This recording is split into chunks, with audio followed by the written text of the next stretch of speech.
Volume الآخر والقدر خیرہ و شرہ من اللہ تعالی۔ میں توبہ کرتا ہوں کفر سے، شرک سے، بدعت سے، چھوٹے بڑے، ظاہری باطنی، جان بوجھ کر اور بھول کر کیے ہوئے تمام گناہوں سے۔ میں وعدہ کرتا ہوں آئندہ سنت پر عمل کروں گا، گناہوں سے بچوں گا۔ اگر مجھ سے گناہ ہوا تو فوراً توبہ کروں گا۔ اس کے بعد کلمات بیعت یہ وہ پڑھیں جو پہلے سے بیعت ہیں یا مجھ سے ہیں اور یا مجھ سے بیعت کرنا چاہتے ہیں۔ میں داخل ہوتا ہوں سلسلہ قادریہ، چشتیہ، سہروردیہ اور نقشبندیہ میں۔ اے اللہ میری توبہ اور بیعت کو قبول فرما، دنیا اور آخرت میں اپنے نیک بندوں میں شامل فرما۔ وآخر دعوانا ان الحمد للہ رب العالمین۔ اس کے معمولات کے پرچے مفتی عاطف صاحب سے آپ کو مل جائیں گے، وہ اپنے پاس رکھ لیں، اس کو دیکھ لیں، اچھی طرح سمجھ لیں۔ جو کتابیں اوپر لکھی گئی ہیں وہ مکتبے سے خرید لیں یا واٹس ایپ کے ذریعے آپ اس کی فائلیں لے لیں PDF اور اس کو مطالعے میں رکھیں۔ الحمد للہ رب العالمین والصلاة والسلام علی رسولہ وعلی آلہ وصحابہ اجمعین۔ ربنا ظلمنا انفسنا وان لم تغفر لنا وترحمنا لنکونن من الخاسرین۔ ربنا ظلمنا انفسنا وان لم تغفر لنا وترحمنا لنکونن من الخاسرین۔ ربنا ظلمنا انفسنا وان لم تغفر لنا وترحمنا لنکونن من الخاسرین۔ رب اغفر وارحم وانت خیر الراحمین۔ رب اغفر وارحم وانت خیر الراحمین۔ رب اغفر وارحم وانت خیر الراحمین۔ اے اللہ کریم، اے اللہ کریم، اے اللہ کریم، ہمارے گناہوں کو معاف فرما، خطاؤں سے درگزر فرما، حاجات کو پورا فرما، مشکلات کو دور فرما، عافیت کے ساتھ دین کی خدمت کے لیے قبول فرما۔ اے اللہ کریم عافیت کے ساتھ دین کی خدمت کے لیے قبول فرما، عافیت کے ساتھ دین کی خدمت کے لیے قبول فرما۔ مرکز کو شاد اور آباد فرما، خانقاہ کو شاد اور آباد فرما، ان کے فیض کو پورے عالم میں عام فرما، شرور اور فتن سے ہماری حفاظت فرما۔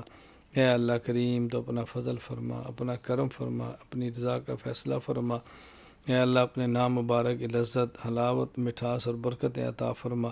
اے اللہ کریم، اے اللہ کریم، اے اللہ کریم دیر اور دور کے لیے قبول فرما۔ اے اللہ ہمیں اور ہماری نسلوں کو دین کی خدمت کے لیے قبول فرما۔ اے اللہ کریم جو طلباء تشریف لائے ہیں ان کے علوم میں برکت عطا فرما، ان کو تو قبول فرما لے، اے اللہ تو قبول فرما لے۔